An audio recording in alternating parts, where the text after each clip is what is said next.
Hello everyone, this is Caleb Simpson, and you are watching my walkthrough for Chrono Trigger for Nintendo DS. This video covers the chapter titled Footsteps Follow and takes place just after the rare red rock, in which we first arrive in 65 million BC, and then have a party here, and immediately after that, then we find that our gate key is stolen, so we are unable to leave this time period until we get that back. Now in the last video, I did spend a decent amount of time playing around in the hunting range, where I acquired a whole bunch of materials, which I then used to get a whole bunch of items as upgrades for our characters, and I would recommend you do that at the very least real quick. However, if you stay there for a little bit longer, you can get a whole bunch of gold by trading in for even more expensive items, as well as leveling up Ayla so that she learns the charm ability. Now, if you did level up Ayla, you could technically just wait and get the same items that we just purchased, or you can even get even higher quality items, and I'll explain more about that here in a little while. But anyways, training Ayla if you want to. Otherwise, go to the bottom right tent, and then you can go inside and speak with the southernmost guy, who has some free potions for us before we leave.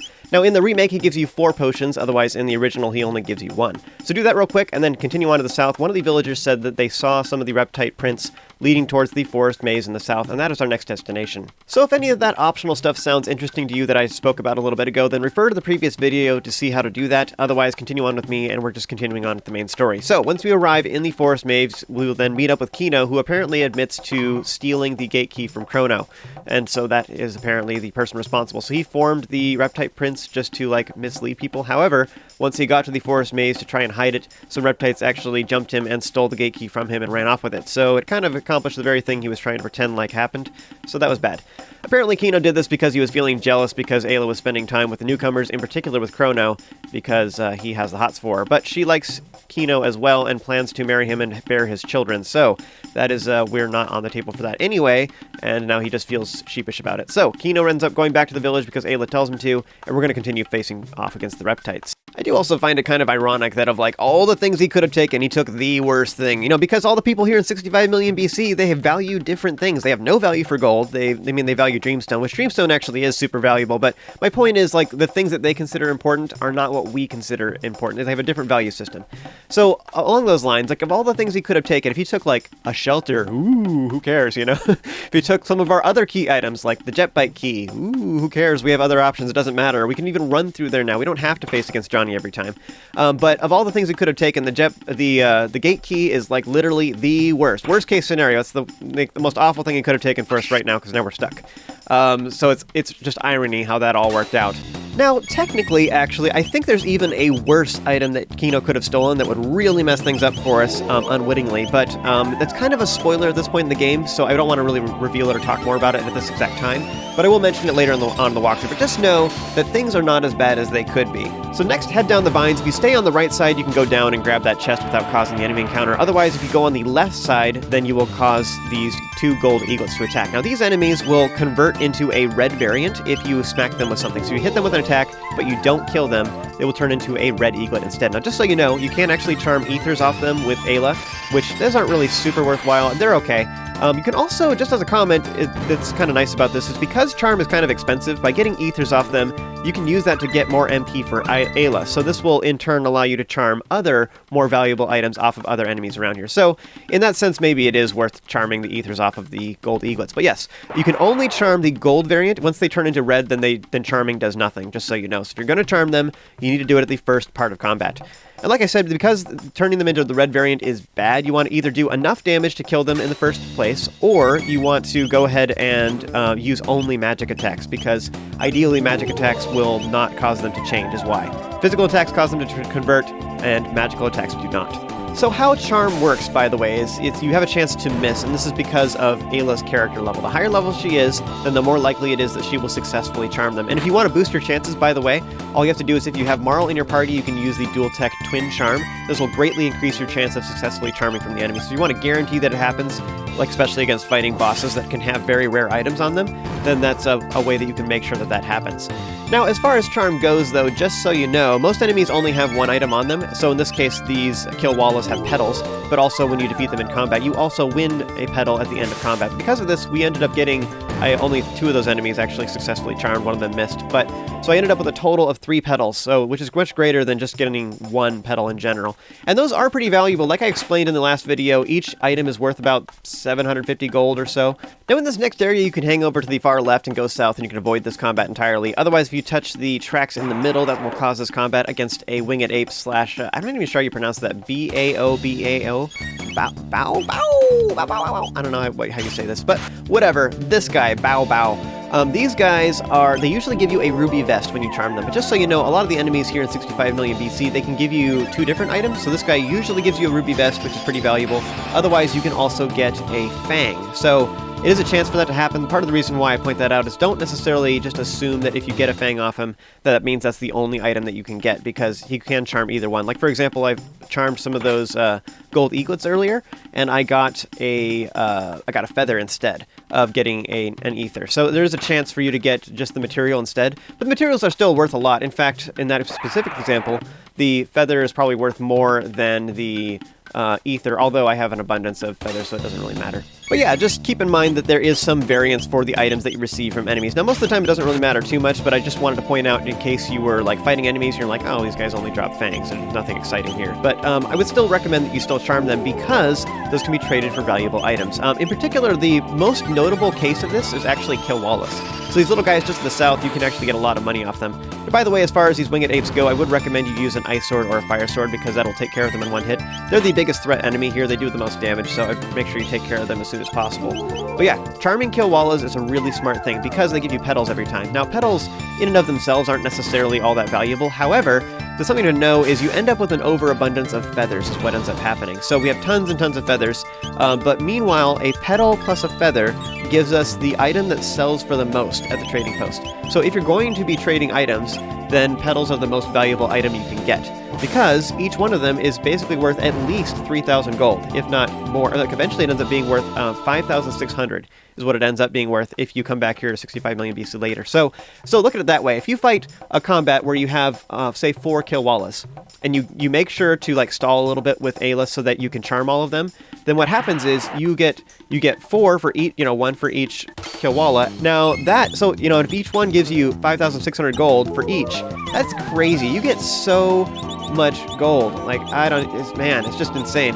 So it's so valuable. So I would highly recommend that you go ahead and charm all of the Kilwalas in particular. But yeah, especially because oftentimes when you fight Kilwalas, you fight several of them at a time, and they're really weak and easy to deal with. They don't do a lot of damage and stuff like that. It's very easy to just stall for a little bit and charm them. So, as a result, even though this seems counterintuitive and stuff, Kilwalas are actually one of the most valuable fights you will have in 65 million BC as far as from a pure gold standpoint, actually. Which is a really weird thing to kind of wrap your mind around. It seems like it should be the opposite, because they're such garbage enemies, But yeah, very valuable, so definitely charm Kilwalas. So this combat can be avoided by just hugging the right wall, and then otherwise if you go touch the tracks just a little bit to the left, you will cause these guys to attack you. Next, if you go south, then you can get a chest here real quick, and then just on the far bottom left of the map, if you go a little bit north here, if you hug the north wall right here and swing wide, you can avoid this combat. Otherwise, you go kind of through the middle or touch those tracks on the south side, then you will cause this fight to happen. So this particular fight has a winged ape, which again, that is the biggest threat out of all the enemies here, so definitely kill that guy first, and those guys often drop a ruby vest. We also have a single Kilwala, which is not much of a threat, and it dies pretty easily. However, I would recommend you stall and charm that guy as well. Again, between the two of them, ironically enough, the Kilwala actually gives you 2 to 3 times the amount of gold, which is kind of, it doesn't feel like that should be the case, but that is the truth, actually. So, the Kilwala, charming him is actually more valuable, so in this particular recording, I killed him.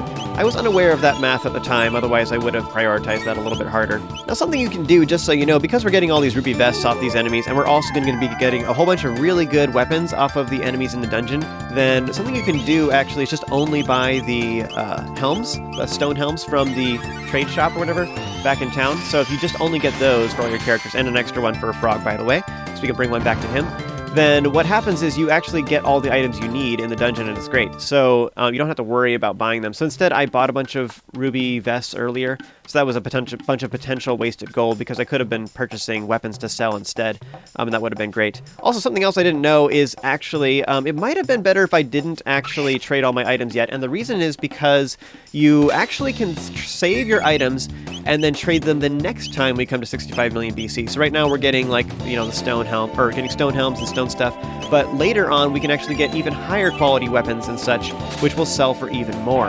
So as a result, if you didn't, like I traded everything and got like 300,000 gold, which is a lot, but if I stalled, I could have made almost double that by just trading later on in the game, and that would be more valuable overall. So if you're not hurting for gold, it might have been more worthwhile to not trade it all in right now.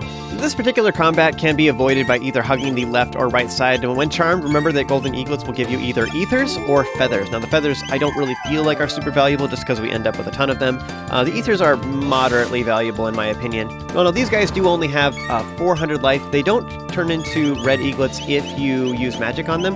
The exception to that is charm. Sometimes charm will cause them to convert as well, so that can be kind of rough. Now, in general, they only have 400 health, and if you use a magic attack that will not cause them to convert, so like Star Ice, Star Fire, will not cause them to convert. Otherwise, if you want to guarantee they're dead, Fire Sword or Ice Sword is the easiest way to do this. Now, if one of these enemies does end up converting, just remember a couple things about them. One is the fact that you cannot charm the red variant at all. They don't drop anything. And the second thing to know is that they will always counterattack every time they're hit. Now, they don't actually do that much damage to fire attack. Now, of your different characters, Ayla will definitely take the least amount of damage because she has fire resist. Although, I guess technically Luca also has fire resist, plus she's wearing the Tavern vest right now, which reduces fire damage even further, so she'd be another option as well. Although, if you're using Luca, you probably want to be using fire attacks anyway, so Star Fire would take care of these guys really well. Remember, again, that magic damage does really good against these guys, both because it does additional damage, but also because it doesn't cause their counter. Now you'll notice on screen that Marl just learned Haste. This is a very high level ability that a lot of you probably don't have access to just yet, but that is a very useful ability, in particular for bosses. It makes Marl a boss killer, which is amazing. Now next I'm swapping out for other characters just so I can get him to learn some dual techs as well. I've been using Luca for the last little while, so she already has learned a lot of her dual techs that I have between these characters. So anyways, I'm switching out to Robot right now. Now as far as which character I would recommend that you use in general for both the Forest Maze as well as the upcoming area, it is kind of 50-50. I'm actually surprised, like in the past I thought that a lot of the characters were like one character is superior for this particular area or whatever, but the more I'm looking at these characters, they actually are more balanced than I thought. A lot of characters where like they're good against one enemy but they're not good against the other, then other character combinations are like they swap, they do the opposite. So in this case, Robo has good physical damage. His magic damage isn't that great, although Supersonic Spin is amazing against some of these fights. Now in my particular case, I do want to kind of single target down because I want to charm them as well to get, in this case, more horns. So I'm trying to charm them for horns with Ayla, and then I'm just going to go single target them down with other characters. So I can either do this with physical attacks just by regular attacking or using some techs, or I can use Star Ice and Star Fire. I've actually been using Luca for the last little while, so probably the other character I would be using otherwise would be Marl, and I can use Star Ice on her. Actually, I did give Marl a whole bunch of, whatever it's called, magic capsules / magic tabs earlier to boost her healing. That also makes her ices actually slightly stronger than Luca is currently in my particular playthrough. So Marl actually does do more damage overall if I were to use her for that purpose. So there you go. I showed how to maneuver through the forest maze without any combat, so if you look back through the video you can see for each combat situation how to avoid those fights, but I also did fight them as well so you could see what kind of items you could charm off them, etc. Once you make it all the way through, you'll reach the Reptite Lair, which is the dungeon of this zone. So as far as things I'm going to change real quick, I'm going to take off the Workman's Wallet, which is an item that a lot of you don't have. It prevented me from getting XP because my character's levels were getting a little too high, so I was just trying to keep it from getting too extreme. So I'm putting on the Silver Stud on her to reduce the cost of charm. I'm also going to use some of my ethers. Again, I generally prefer to use ethers out of combat, and it just lets your characters last for a long time. We have so many ethers, and honestly, like, we're moving past the point where they're even useful, so don't feel too bad about using them. Like, we're gonna use them up now before they start getting completely, like, outclassing them. They're not worthwhile anymore. Alright, so in this room, we have a mechanic that is super annoying. I don't even know who they were thinking when they designed this. This is so obscure, there's no way for you to know this is even a thing. So these weevils will occasionally dig holes, and what you want to do is you want to interrupt them if they're digging in a place you don't want. So all you have to do is just run up to them after they start digging and press A on them, and they will stop, quickly run away. What you want to do is stand in this position right here. So you see that hole just to the north? It is just to the left of my party, and meanwhile the rock that is over on the right is like just a little bit below and to the right of me. And so this position right here, you can figure out where the holes will lead, and that's the deal, is that when you enter a hole, it will take you to a different place in the dungeon depending on where the hole is. So how this works is one floor down, there are 4 rooms, and they form a square. So there is, or like a yeah, storm front's like a cube. So just below us, there's a room in the top left, top right, and bottom left. And from this position, we're standing right in the middle. So that's the deal, is we're trying to wait for the weevils to dig holes in those positions so we can access them. Now, the one room you do not want to go to is top left. And so like that hole, for example, that's just top left of us, that leads to the top left quadrant. So this position right here tells you where the holes will lead, and that's why you want to stand here. Now, because the weevils will occasionally dig in random locations, you want to interrupt them if they're digging in a place you don't want. In particular, the one place you really don't want them to dig is top left. Top left is, again, the garbage location that doesn't lead to anything cool, so ideally you want to interrupt them because you want to make sure you have as many weevils as possible wandering around so they'll dig in the appropriate location. I don't know who thought this was a good idea. This just seems crazy to me. I think what they should have done is made it so that guaranteed one of the weevils in the room starts digging every 10 seconds. That's what I would think would make this make more sense. This is just crazy, though, because sometimes they just wander around forever, or they just keep digging in the same place over and over and over again, and it's not what you want. So it's really irritating. Now, as far as the stuff this leads to, I'm going to show all of them just because for full walkthrough coverage type thing, but I honestly think this is a huge waste of time. Now, other than the elixir, just everything else can be bought, honestly, for not that much gold, so I feel like all of these other items are just not worth it. But I'm going to show them real quick just so you can see. The most valuable one is in the top right corner. Now, that weevil, for example, started digging on the right side, but I wasn't entirely sure if that hole was going to lead to top right or bottom right, so I decided to cancel it just so I could make absolutely sure. So this guy, for example, totally top right, that's the one I want, and of course I interrupted the top left one because that's garbage. So top right, great, that's actually the most valuable one that I want, so I'm going to go ahead and enter this one.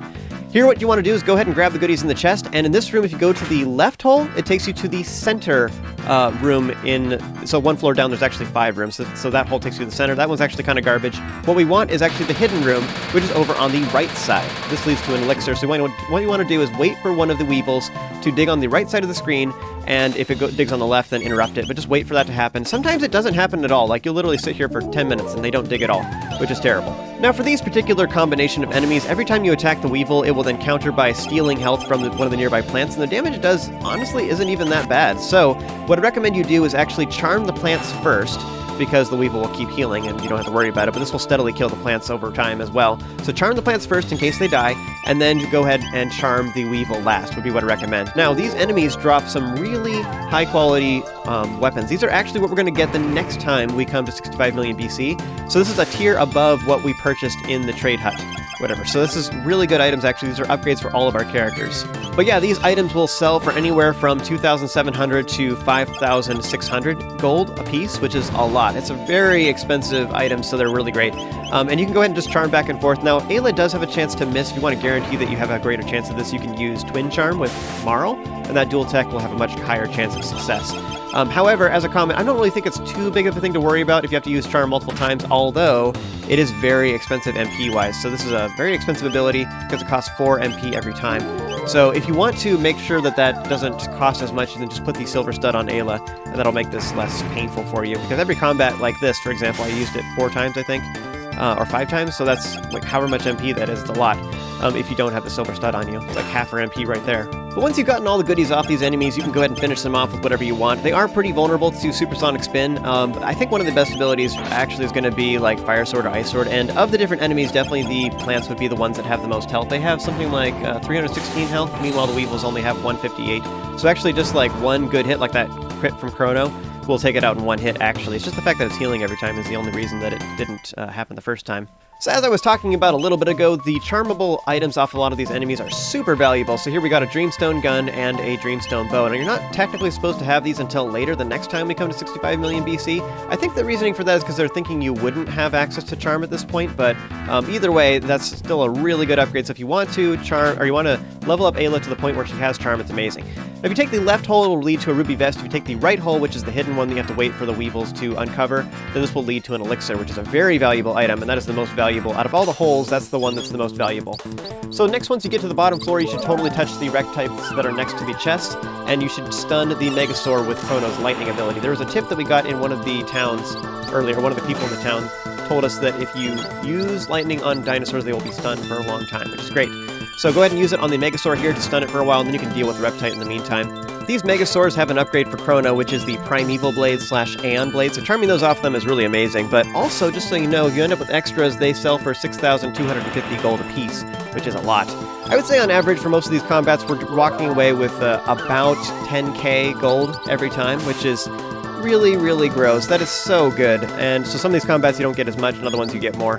Now these other enemies that are here, these Reptites, they also drop magma hands, which is an upgrade for Robo, and those sells for 5,600, which is amazing. So like this combat, for example, such a great opportunity to charm a bunch of really expensive items off them. However, be warned, because these guys do have an attack that can put your guys to sleep, which is pretty rough.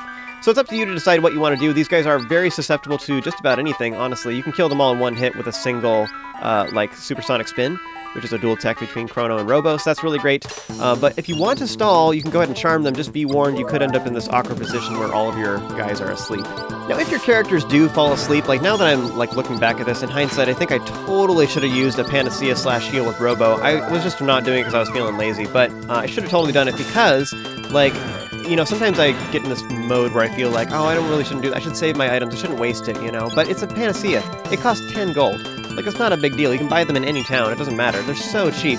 And if I charm one more Reptite, I can get another Magma Hand, which sells for 5,600. I can buy 560 Panaceas, but for the cost of using one. Like, you know what I mean? Like, it's just so much better. So you should totally just use your consumables. Don't worry about it.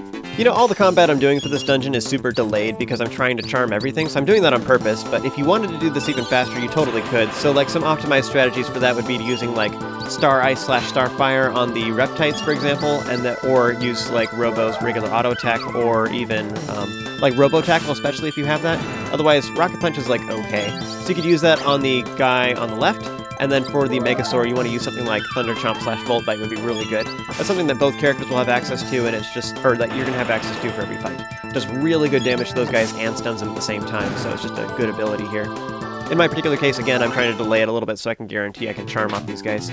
The reason I'm using Robo as opposed to one of the other two characters, by the way, is just because he does a little bit better single-target physical damage, and it doesn't cost any MP, so he can just be, like, pummeling people. Like, honestly, sometimes he hits pretty hard. He hits for, like, 187 or something like that when he crits, or even more.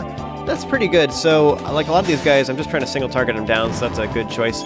Otherwise, I could just use the girls and have them use Star Ice or Star Fire.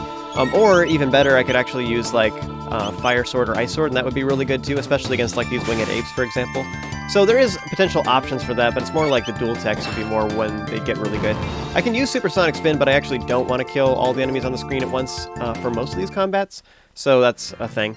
Something else you can do, by the way, because I was talking about having reduced MP usage, I actually do have I think I even have a Silver Stud on all three of these characters right now. That's because I have extras that I got in the Arena of Ages. That's super uncommon, so most people would not have that right now. But something you can do, too, is you still can take advantage of that. Like, the reason I have a Silver Stud on Robo is to reduce the cost of Cure Heal to 1 MP instead of 2, so it just makes this heal a little bit cheaper for when I heal out of combat.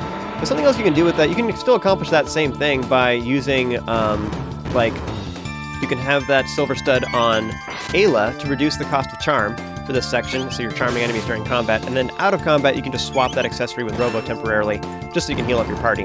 I'm curious how common that strategy is that I always use, is just healing outside of combat. It's something that I always did that I always thought was really smart, because I'd rather just use my action gauge for combat instead, like actually punching stuff, because if I end the battle faster, then I take less damage, and because you can heal out of combat, there's no reason to heal in combat, has always been kind of my philosophy.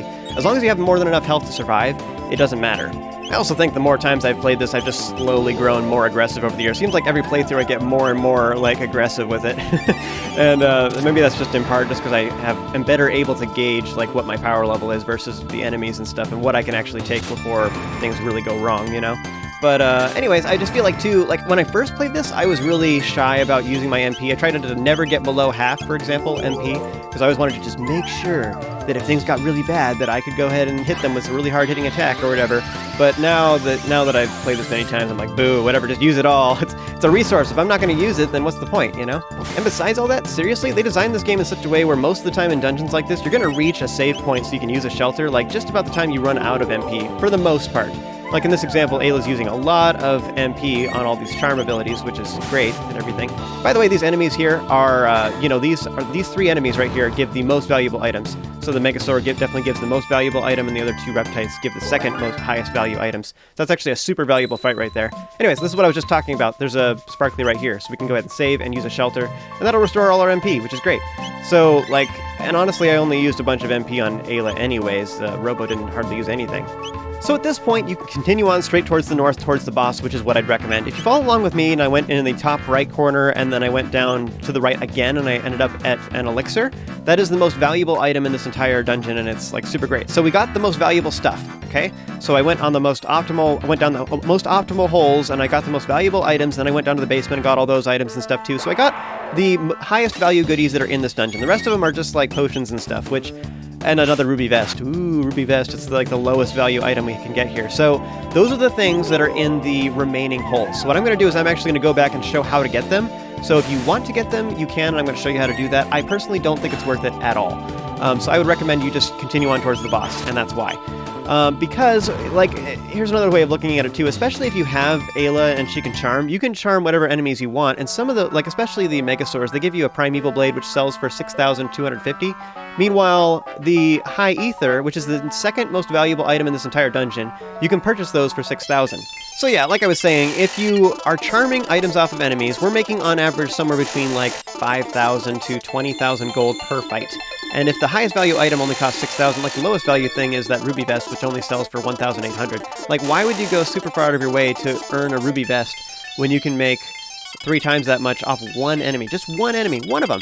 And you make way more money. It's just, I don't know. It's just not worth it. So, I'm going to show how to do these real quick. I'm just going to fast forward through all these and explain them real quick. So I fast forwarded through a lot of them, and basically I sat around here for a long time and just kept interrupting the ones that were digging in the top left and top right. And so now I see one that's over on the far bottom left, and he's finally creating that hole, so now I'm good to go. So now the 2 remaining places I need to go is bottom right after this, and also one more on the right side in general, and that can lead to the ruby vest. In this room, all you have to do is open up the chest with the mid-ether. Unfortunately, you do have to fight these guys, and I'm just going to crop it out because, just like these weevils, you know the drill. So to smack the weevils, they will go ahead and attack the plants every time you do that. Charm both of them, that's all you need to know. Now, sort of to play devil's advocate for a moment, one of the arguments in defense of getting the high potion and high ether here in this dungeon is the fact that they're really rare. You don't see them very often, and so as a result, it might be, there's only a select few of them in the game. At the end of the game, you can purchase them, like I was just saying, and you just have gold and you're good to go. But until you get there, you don't actually see any of those high-end items, and one of the reasons why you would want to have them is for something like, as an obscure strategy, you could use Ayla to fight Specchio, which I know it's a weird combination, it's not something you would normally use, but if you do something like you throw a speed belt on her, she's already lightning quick, but if she can go faster than Specchio does, because she's so fast, then she can use potions all day long. She's just potion, potion, potion. But you need to make sure you have potions that are strong enough that you can heal people, and like, rather than using them in regular combat, you're using them to get a really good upgrade from Specchio. See what I mean? So suddenly that makes this item very valuable, even though high potions in particular they're not even that expensive, but anyway, it's just, that's the kind of time, in my opinion, when that item suddenly becomes super valuable. So that's kind of an obscure strategy, and it really just depends on what your playstyle is, what you're planning to do, but that could be a very valuable thing for you. So that would be one of the arguments in defense of doing it instead. So at this point, I've completed top right and bottom left, so all that's left at this point is to go to bottom right. The actual physical position that causes bottom right to appear, though, is actually just south of us. So in a little bit, I'm going to get excited because one of these weevils went over to the right side, and I was like, ooh, please, please, please, be right. And this one ended up digging a hole over there. This one actually leads to top right because he's just a little bit too far to the right. So basically just south, it's kind of like in between where this hole is and where that other one's making a hole, is about where the bottom right position is. It kind of makes this little square. But anyways, this did not work. I actually went to the top right, so I was bummed. So I'm just going to skip over these enemies because I don't need to show this combat. But when you fall down this hole, the left hole, and if you go to the top right or bottom right, the left hole leads to the central room. And of those two, if you want to go to this room on purpose, definitely take a top right hole because those ones appear a lot more easier. The bottom right hole is the hardest one to make appear, by far. And the reason I went in that hole, by the way, is because originally I was hoping it was going to be bottom right, but I ended up just only getting the ruby vest instead, which is, it's okay, whatever. So I got to show all those, so now I just have the hardest one remaining, which is going to be bottom right. So again, the position for the hole to appear for this one, this is actually the hardest one, so it's basically just south of us. So this one actually just happened to be perfect. I was so amazed this guy just happened to be digging a hole in the perfect place. I'm just waiting for that weevil to get away from me so he's not touching me, and going down the hole. Yay! Yay! Bottom right at long last. So yes, top right and getting the hole to be dug on the right side to get the elixir is definitely the most valuable thing, but the hardest thing to get is actually bottom right and then getting the weeple to dig another hole on the right to lead to the high ether. That is going to be the most difficult one to accomplish. So I'm just skipping over all the combat, but you already know what's happening. I'm charming all the enemies, I'm stunning Megasaurs, but otherwise I'm just basically single targeting all the enemies down with just regular physical attacks. That's all I'm doing. Just nothing that fancy, but up ahead with this particular chest, when you do inspect it, you will force the combat with his Megasaur. Again, just stun him with lightning, charm him. There you go. That's all you have to do. So yeah, that's how you get the remaining chests in this dungeon. I did end up like fast forwarding through or cropping out like 30% of this dungeon as a result, because just to make it not waste you guys' time. So these, for example, I'm just cropping out. Also, another thing I'm doing to avoid some combat is in the basement floor, there's a bunch of these Reptites running around back and forth. And I've been just, when they get close to me, I've just been holding still. I haven't really talked about that yet, but again, whenever enemies are patrolling back and forth, you don't have to fight them by just holding still. I was doing that with the Weevils back on the top floor too, is when they'd walk right past me, I just hold still and then I wouldn't have to face them at all. So, regardless of if you decided to go ahead and continue on with those optional side rooms and get all those chests and go down all those holes with me, we're now finally ready to tackle the boss. So go back to the Sparkly, use a shelter, and then save so we can go fight the boss. Now, as far as who to bring for your third wheel for this fight, I definitely recommend Marl would be my highest recommendation, especially if she already has haste. Haste is just such a good ability. It's just so strong. So it makes Marl an absolute boss killer. She just shreds them. It's not even so much that increases her damage, but I mean, it does that too. But it just like doubles her healing, which is good, and it doubles the damage of everybody else in the party, which is amazing. So if you have two characters dedicated to damage, and now they do twice as much damage, like what more do you want? The longer the fight goes on, the better that ability becomes, basically. It's just so good. So, moving on, as far as one other quick recommendation I would make is I did put a silver stud on Ayla to reduce the MP cost of charm, but now that we're not charming, it doesn't really matter. As long as you have enough capacity for her MP, for all the abilities she's going to use for this fight, using something else that increases her damage would be way superior. So either like a speed belt to increase her speed would be kind of nice. I think more valuable overall is actually going to be the power scarf, which gives her +4 to power. It's actually the item that Ayla starts with, but very good for this fight because it greatly increases the damage of all her techs and dual techs. Now just so you know, of all the characters in the game, Ayla gets the most benefit out of stats, out of all the characters in the game. She has the highest multipliers. So each point of strength/power you give her will greatly increase her damage, more so than any other character in the game, by far. So, that being said, that's why items like the Power Scarf are really good on her, specifically, because she just gets more benefit out of it than anybody else. So, on somebody else, that item would just kind of be okay, but because Ayla has such good multipliers, that item is really good on her. So, if you have Marl with you in the party, then definitely, and if she's high enough level, then definitely use Haste first, is the first thing you want to do. So good, and use Haste on herself, because this allows her to cast Haste on everybody else faster, and that's why you want to do that. Next, go ahead and stun the boss by using a lightning ability with Chrono, just the regular one by itself. Don't bother making it a dual tech, because this boss doesn't take any damage at all until you stun him with lightning. We got a tip from some of the villagers in Ioka Village, and they told us that dinosaurs get stunned by lightning, so that's where we learned how to do this. So once you have hasted your entire party, it's time to start dishing out the damage. Now, as far as which abilities to use, the thing to realize is that one of your characters is going to be using single techs, and then the other two characters can use dual techs. Dual techs overall do more damage in general. We do actually have a really cool ability that you can use with Chrono and Ayla, which is Thunder Chomp/Volt Bite. However, this boss takes very little damage from ice. However, just keep in mind too, you could just have Marl struck on healing duty anyway, so she's just using aura the entire time. So she could just not be attacking. If that's the case, yes, go for it. Use Thunder Chomp/Volt Bite. Another quick comment, too, is when the boss eventually does release his electrical charge, you want to have Chrono ready to use a regular lightning as soon as possible. This will stun the boss again, because also, remember that the boss doesn't take any damage at all until after he's stunned. So you don't want to use, like, Volt Bite/Thunder Chomp for this point to stun the boss, because you won't actually do any damage. Just a regular Thunderbolt by itself is the best way to stun the boss because it's the cheapest thing and you'll actually do the damage. You don't want to waste Ayla's attack gauge for that. Now, when the boss does release his electrical charge, it will stun the whole party, or it'll hit the whole party, it does a lot of damage. It can be kind of nasty. You want to make sure you keep everybody topped off, or keep them above 200 health at the very least. And you can do this with either Aura Whirl between Marl and Chrono, or you can just have Marl use Aura after 3 turns. Overall, I do think the dual tech is overall the better method. If you're going to use single techs, the ones you want to use is really Cleave/Spin Cut with Chrono, or Boulder Toss in particular with Ayla. Otherwise, you can use Cat Attack would be the second, like, not as good one. by the way, just so you know, Ayla's Boulder Toss / Rock Throw does more damage the bigger the target is, so because basically it's for killing bosses. So, of the various single techs you have amongst your characters, Ayla's does the most damage. In fact, it does almost as much damage as the other character's dual techs anyway, just by itself. So if you're going to have somebody focusing on single techs, usually Ayla is the best course of action for most boss fights. Now, fun fact about this boss too, even though he's very resistant to Star Ice and Star Fire, he actually still takes pretty good damage from Fire Sword and Ice Sword. So that's another potential option if you want to use one of those two characters. Now, as far as Luka as a character, she doesn't really have anything to offer for this fight. She's just bad. Like, all of her fire attacks are resisted by this boss, so she doesn't do very much damage. She has Fire Sword, which, as I just explained, still does good, but the only other ability she has available to her is Protect, which is unlocked for her at the same time that Haste is unlocked for Marl.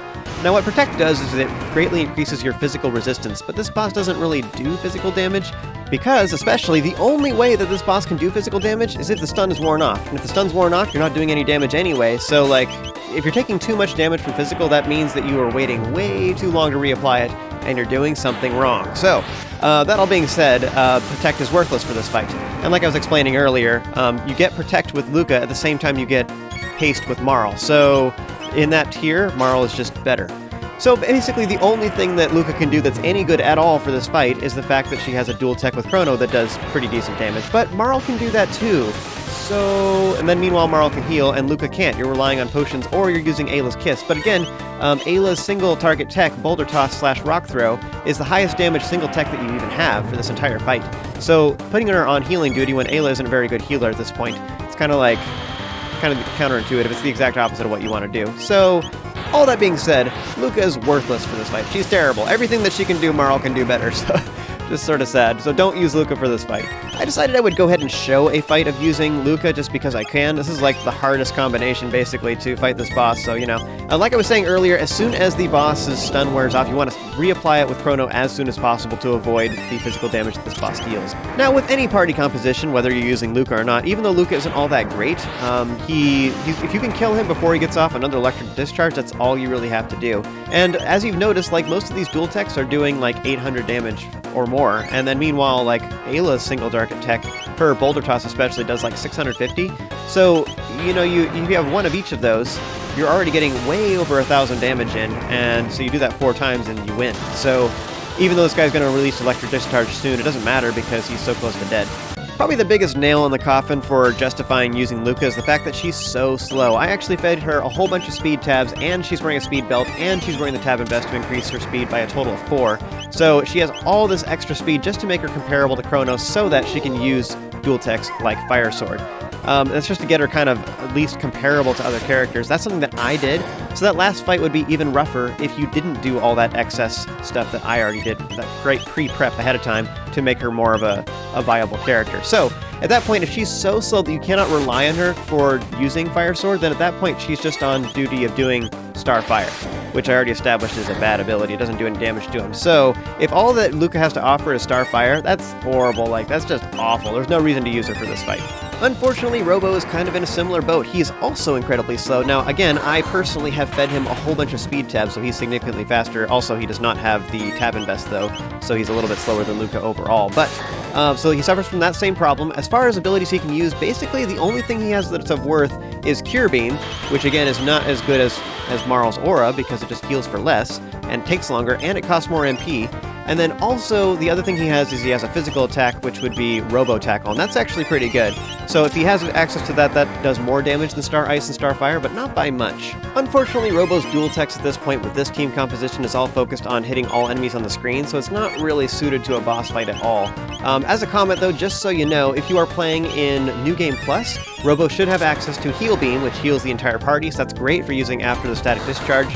And he also has the dual tech Beast Toss with Ayla, which is a boss killing ability. In fact, it's really good against bosses like this. Super good. So, Robo is basically a terrible character at this point in the game, unless you're playing in New Game Plus, in which case he's awesome and like definitely the character you want to use. Haha! I pulled a 180 on you. Didn't see that coming at all, did you? I'm like, Robo sucks. And then I'm like, yeah, actually, he's awesome. But yeah, so Robo has some pretty good abilities for this fight. He just doesn't have them unlocked yet in my current playthrough. Eventually, he will be able to really mow down some bosses, and it's great. But primarily, you really need to get his feet up. Now, as far as dual techs, generally speaking, unless your speed is as high as my characters currently are, then your best bet at that point is to use Chrono and Ayla's dual techs, and the main reason for that actually is because they have similar speed, because their action gauges fill up about the same time. And because that's happening, what that means is they can use the dual tech as soon as possible. If you're throwing out Thunder Chomp / Volt Bite ASAP every single time, what happens is you're doing 900 damage every, I don't know, 3 seconds or something like that. This boss only has 4,200 life. So as long as you stun him with like a regular lightning attack, whenever the electric discharge goes off, it should only go off once. Then at that point, you stun him real quick, you use a single tech with Ayla, and then you just keep using like Star Ice or Robo Tackle or Star Fire with your third character. Then you should be able to dish out enough damage that you can take out this boss and never heal. But yeah, I actually healed for every single one of those fights I just showed you, but you don't actually have to. Are you sensing a pattern here? This is like my strategy for the whole game. Just don't even heal. It'll be fine. What could possibly go wrong? I also find it kind of amusing that my strategy basically boils down to bring your healer, because she'll be your top damage. Wait, what? Never underestimate the power of dual techs. When you have the appropriate dual techs for the appropriate situation, it just is so much better. So everything that Marle had to offer is good in that situation. The only thing that she had that wasn't super great is Star Ice. That was the only ability she had that was kind of mediocre. Everything else was amazing that she has to offer for that fight. And meanwhile, the other two characters just fall behind in every category. So now that we've successfully gotten our gate key back, Ayla now leaves our party and goes back to being the chief of the village here. Now, she will rejoin our party at a later date, actually in just a few chapters, so we don't actually have that long to wait until that happens in reality, so don't worry about it too much. We will get her soon, so it's not really that big a deal. However, one thing to note about that is because she's no longer in our party, then you don't have access to the accessory that she was wearing. So if there was an accessory that you had on her, such as the silver stud, which I recommended for her, and you really want to make sure you keep that and use it for the next several chapters, then what you can do is, if at this point you haven't gone to a sparkly, then the last sparkly we used was right before the boss. So if that is a bad thing for you and you really want to make sure that you end up with the whatever accessory she had, you can swap it out for something else. So I didn't have time to talk about that because there was too many things to say before the boss. However, if you can load your game real quick and go fight the boss again to make sure that you have that accessory if you didn't swap it out. I put a disclaimer on screen, I just didn't have time to talk about it with commentary. So that is one of the reasons why I swapped her accessory, was both I gave her the power scarf instead. That was both to increase her damage as well as keep the silver stud so I could use it for the subsequent chapters. That's why I did that. So at this point in the recording, you see I'm just handing in all of my remaining materials. I actually recommend you don't do this. I was showing in the last video how I was trading in all of my materials to get a whole bunch of stuff, and I sold them all, and it was great. I had farmed a whole bunch of stuff, and I made tons of money for that. However, something to know is when we come back to 65 million BC, then you can trade for different items that are of higher quality, and we're going to be doing that here in a little while, such as like the Dreamstone bow, for example, and the Dreamstone gun that we got from some of those enemies, and also like the Primeval blade, like that, for example. So instead of trading in for Mammoth tusks and stone arms, we're getting magma arms and Primeval blades and stuff like that. So you're getting higher quality weapons and armor when we come back here later. So if instead I had saved all of those items that I had traded in the last video, as well as these ones I just traded in right now, and then in a couple chapters from now I trade them here at this hut at that point, I would actually make significantly more money. So I recommend that you learn from my mistake, and instead of trading in all of your items right now, you should hang on to your trading materials for this time so that you can use it later, and instead you can make significantly more money. I think it equals out to something like 30 or 40% more gold than what I've already made, so it's a pretty big chunk of change. So what you want to do is check your equipment real quick and just make sure your characters have what you're happy with and everything. Once you've got everything finalized and you're happy with your equipment, go ahead and sell everything except for like 1 stone helm for Frog and then 2 ruby vests. And the reason for that is so that you have 1 for Frog and 1 potentially for Luca if you want to swap out from the Tab vest if you have a fight where there's really high physical damage. That's a little bit obscure. I don't really think that matters. I think the Tab vest is fine for now. It is significantly more defense, but I don't think it's that big a deal. But yes, keep at least 1 stone helm and at least 2 ruby vests would be my recommendation. So yeah, if you look at my money now, I have 432,000. So basically I made, since coming to 65 million BC, I made 400,000 gold, which is a lot. But if instead I had waited, I would have made, and I traded that stuff when I came back here, I would have made like 40% more, or 35% more, or whatever. You know, so it's a pretty good chunk. So that would be a much smarter thing in general. Now before you leave, make sure you go drink the happy water, and then we can just work our way back towards the Mystic Mountains.